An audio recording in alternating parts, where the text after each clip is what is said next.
오늘 말씀의 제목을 슬픈 예수님이라고 잡았습니다. 슬픈 예수님. 어떤 사람이 꿈속에서 예수님께 물었답니다. 예수님은 우리를 사랑하신다고 하는데 도대체 얼만큼 우리를 사랑하시는지 좀 보여주실 수 없을까요? 그랬더니 예수님이 나는 너희를 이만큼 사랑해. 이만큼. 그러면서 요 자세로 십자가에 달려 돌아가셨답니다. 십자가의 사건은 참으로 슬픈 사랑의 사건이다라고 할 수 있겠습니다. 슬픈 사랑의 사건. 지난 수요일부터 이달 말 부활주일 전까지는 교회력으로 사순절이라고 부르는 기간입니다. 사순절.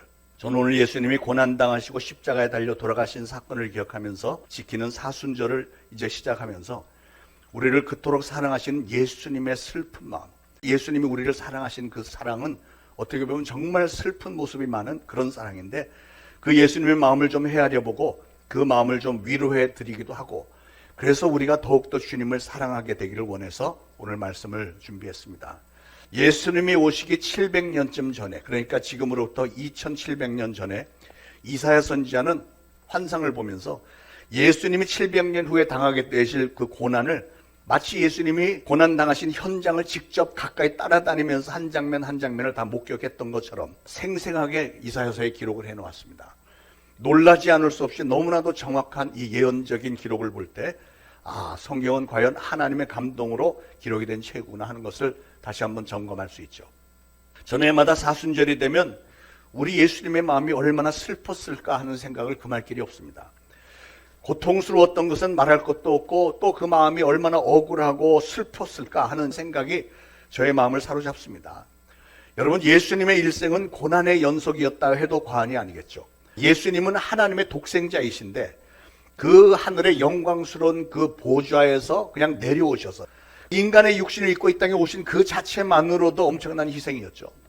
천지를 창조하셨고 하나님의 아들이시며 만왕의 왕이신 예수님이 이 땅에 오실 때 예수님은 마국간에 태어나셨습니다. 여우도 굴이 있고 공중에 나는 새도 깃들일 곳이 있으나 인자는 머리 둘 곳이 없다 하셨던 그 대목이 기억나죠. 그런데 오늘 본문 4절에 보니까 그는 실로 우리의 질고를 지고 우리의 슬픔을 당하였거늘 이랬습니다. 여기서 제 마음을 사로잡는 부분은 예수님께서 슬픔을 당하셨는데 그런데 누구의 슬픔을 당하셨다고요? 바로 우리의 슬픔을 당하셨다 이렇게 표현을 했습니다. 이게 무슨 말일까요? 우리의 슬픔을 당하셨다. 이것은 우리가 마땅히 당했어야 할 슬픔을 예수님이 우리 대신 당해주셨다 그 얘기잖아요. 그때 군중들의 모습을 한번 떠올려 보세요. 자기들이 헐벗고 굶주렸을 때, 자기들이 아팠을 때는 예수님을 열광적으로 따라다녔던 이 군중들이었는데 그 당시 이 군중들은 어떻게 해서든지 예수님을 저 왕좌에 올려놓고 그 당시에 자기들이 로마의 식민지였으니까요.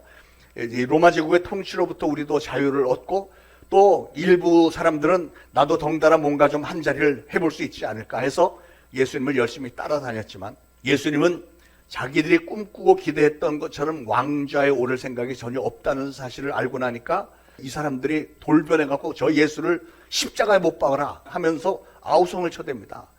그때 예수님의 심정이 얼마나 기가 막히고 슬펐을까. 예수님의 심정과 예수님의 의도를 이해하는 사람은 단 한 사람도 없어 보였습니다.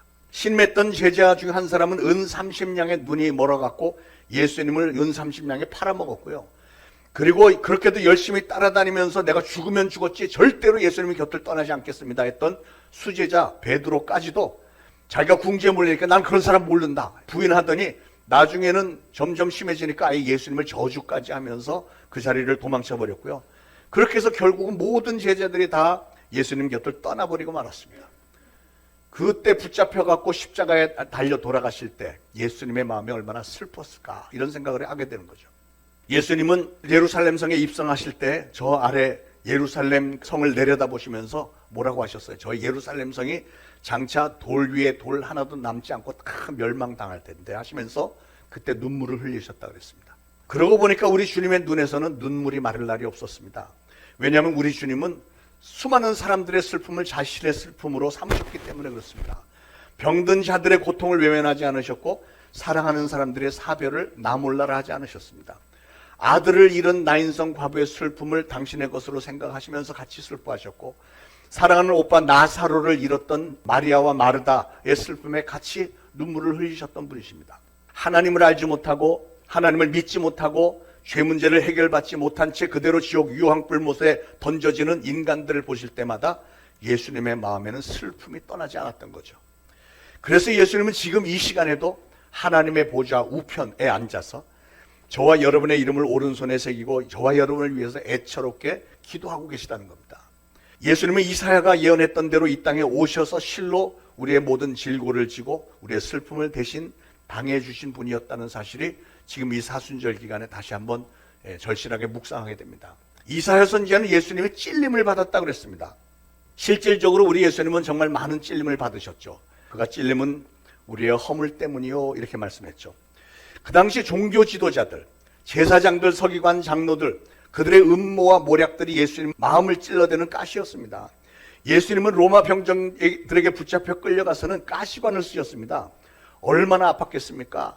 그 당시 그 가시관은요, 제가 이스라엘에서 나는 가시 넝쿨을 본 적이 있는데 가시 하나가 이렇게 크고요, 얼마나 길고 빼쭉한지 아주 돌덩어리 같이 딱딱한데 이런 게 박혔으니까 막 피가 줄줄줄 흐르고 막 뼈까지 파고 들어갔겠죠. 얼마나 고통스러웠겠습니까? 그런데 예수님은 가시관만 쓰신 게 아닙니다. 두 손과 발에는 커다란 못이 박혔습니다.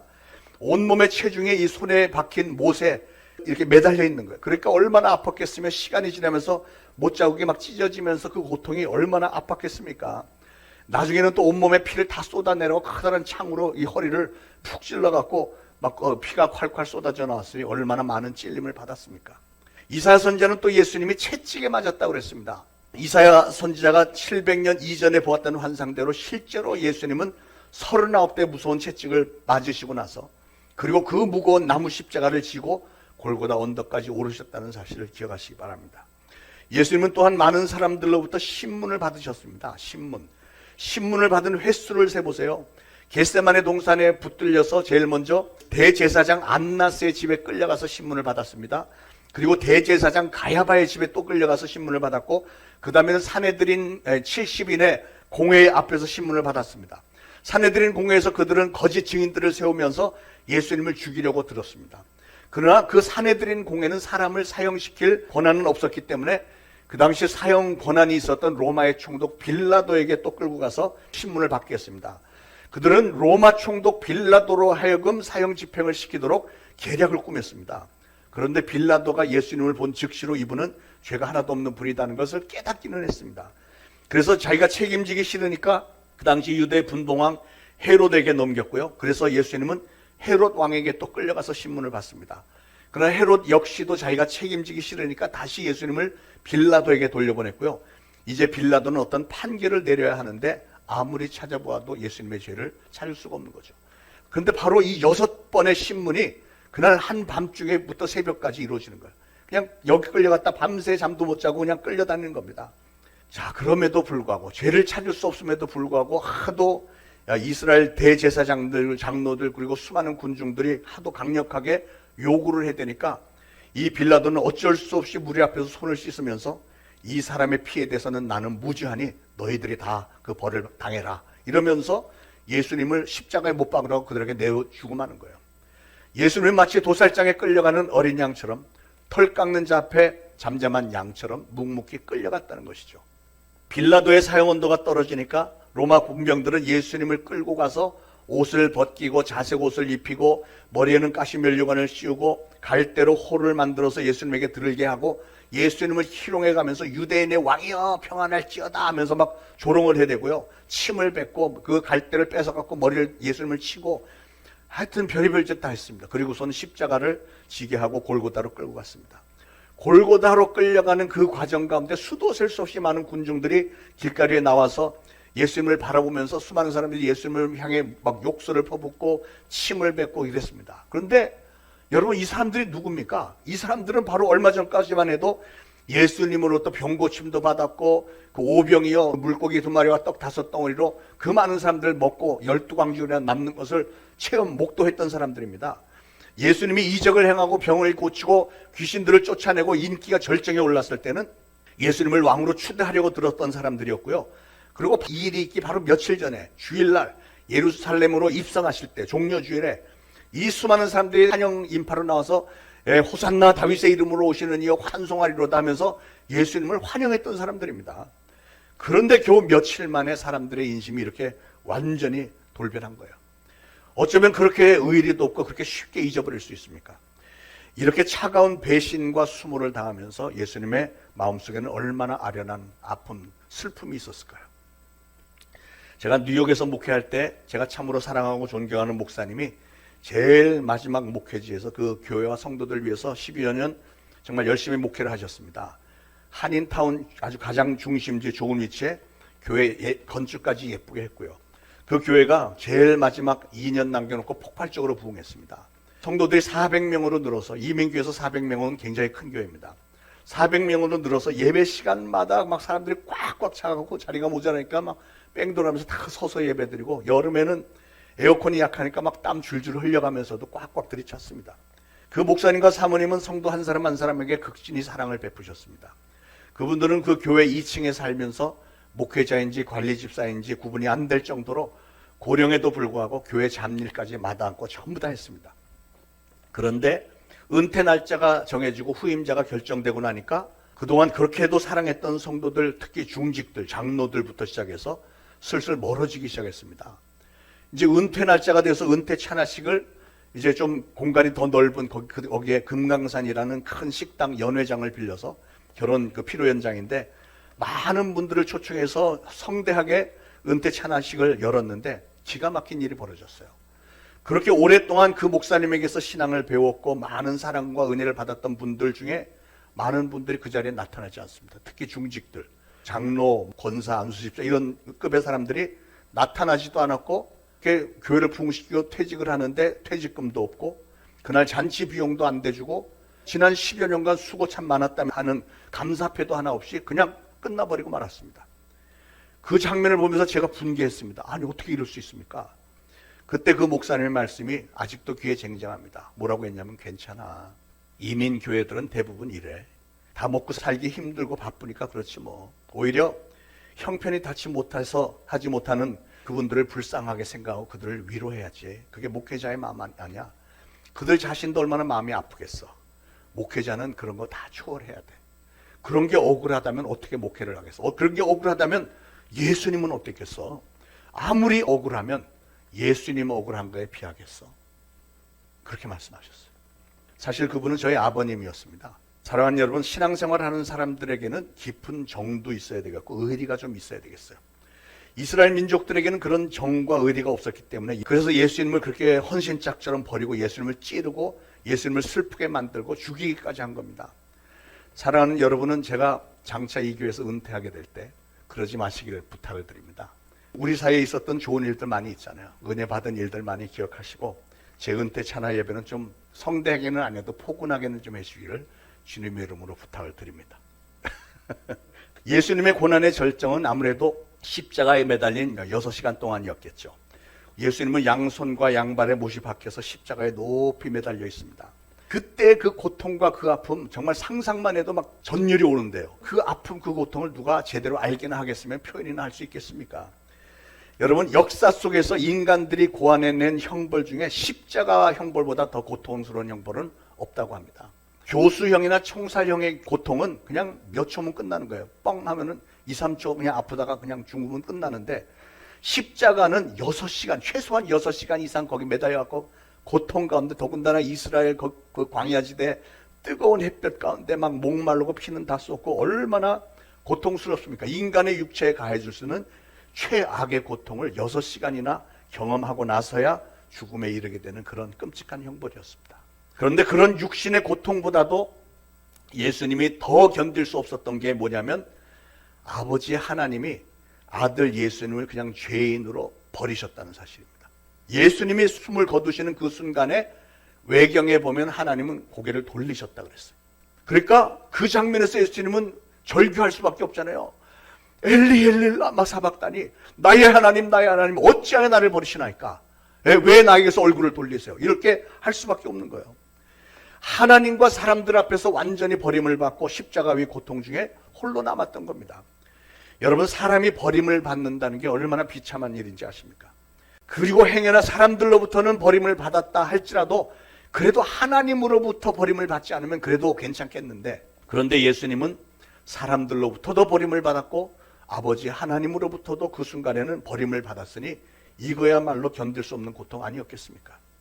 그래서 그것 때문에 순간적이긴 했지만 그 잠깐의 순간이라 할지라도 아버지 하나님으로부터 버림을 받았다는 사실 때문에 예수님의 마음속에는 견딜 수 없는 슬픔이 있었던 거예요. 오늘 4절에 다시 보면 그는 실로 우리의 질고를 지고 우리의 슬픔을 당하였거늘 우리는 생각하기를 그는 징벌을 받아 하나님께 맞으며 고난을 당한다 하였노라 그랬어요.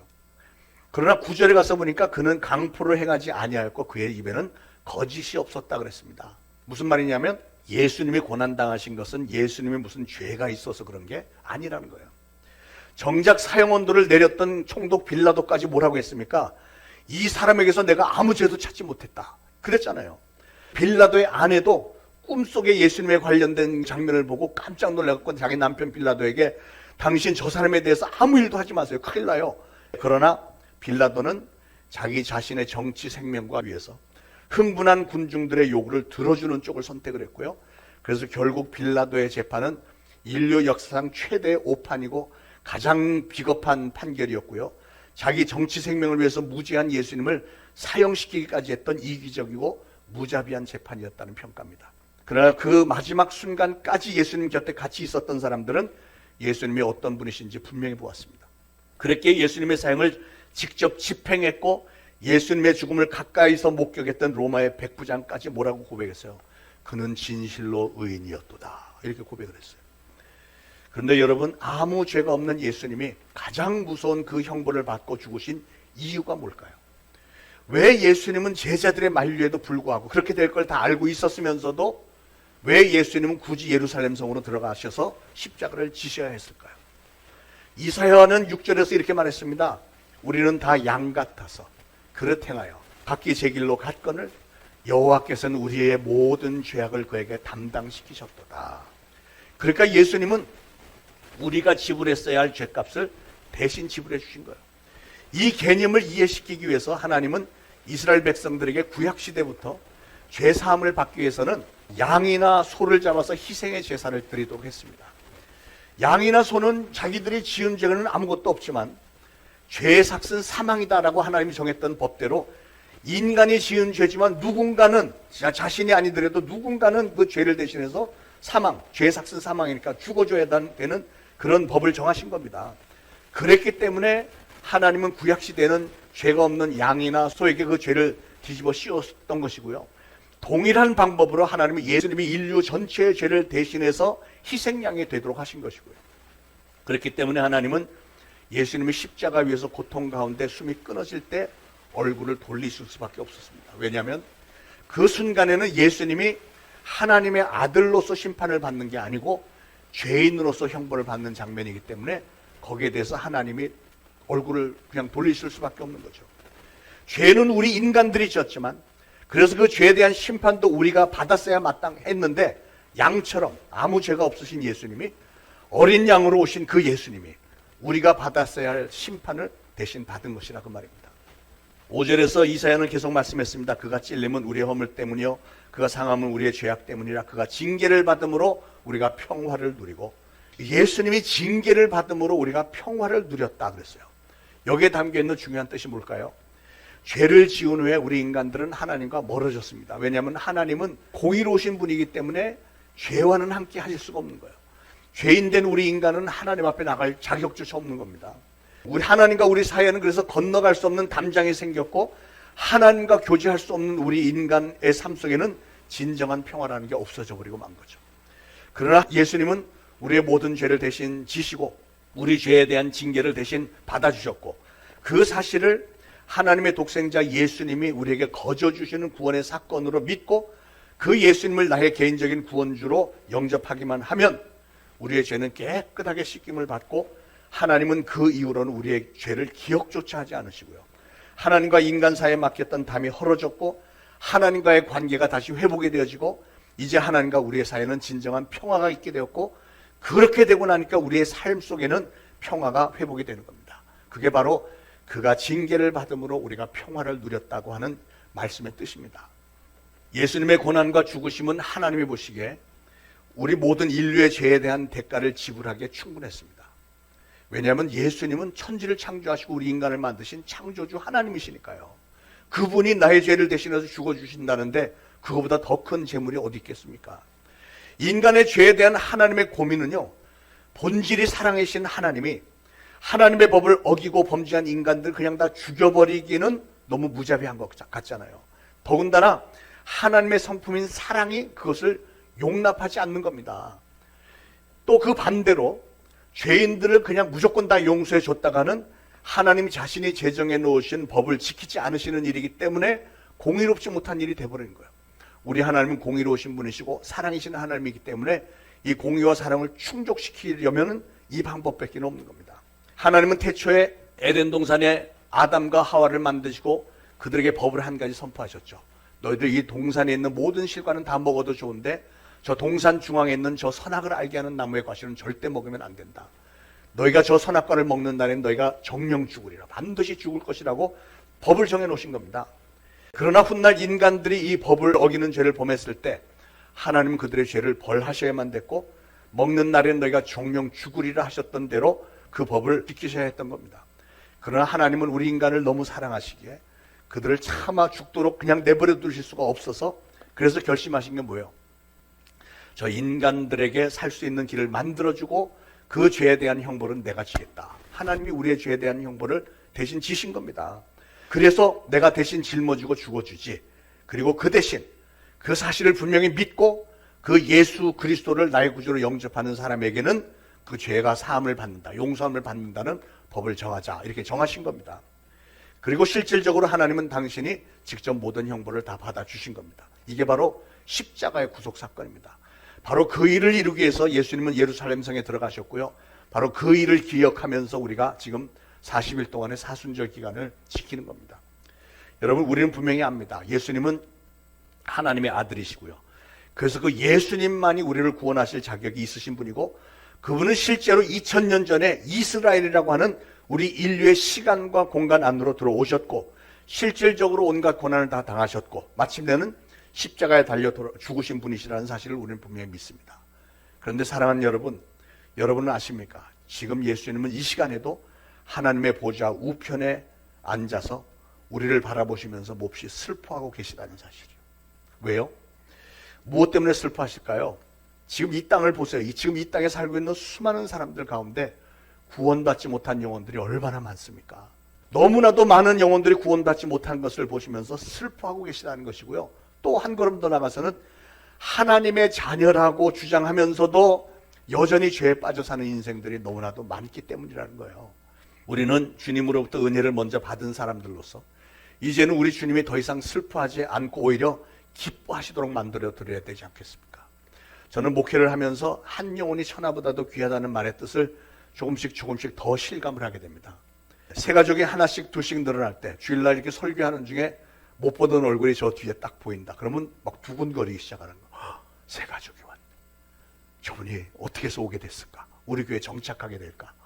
뭐 이런 생각이 막 들면서 그 영혼이 그렇게 소중하게 여겨지는 거예요. 그럴 때 오는 감동이 뭐냐면, 이게 바로 하나님을 기쁘시게 해드리는 거구나. 믿지 않는 사람을 주님 앞으로 인도해오고 그로 하여금 예수님을 영접하고 구원받은 하나님의 자녀가 되도록 만드는 일. 그게 바로 예수님을 더 이상 슬퍼하지 않고 기쁘시게 해드리는 일이구나 하는 것을 깨닫습니다. 사랑하는 여러분, 그래서 전도는 우리 주님을 더 이상 슬퍼하지 않게 만드는 일이고요.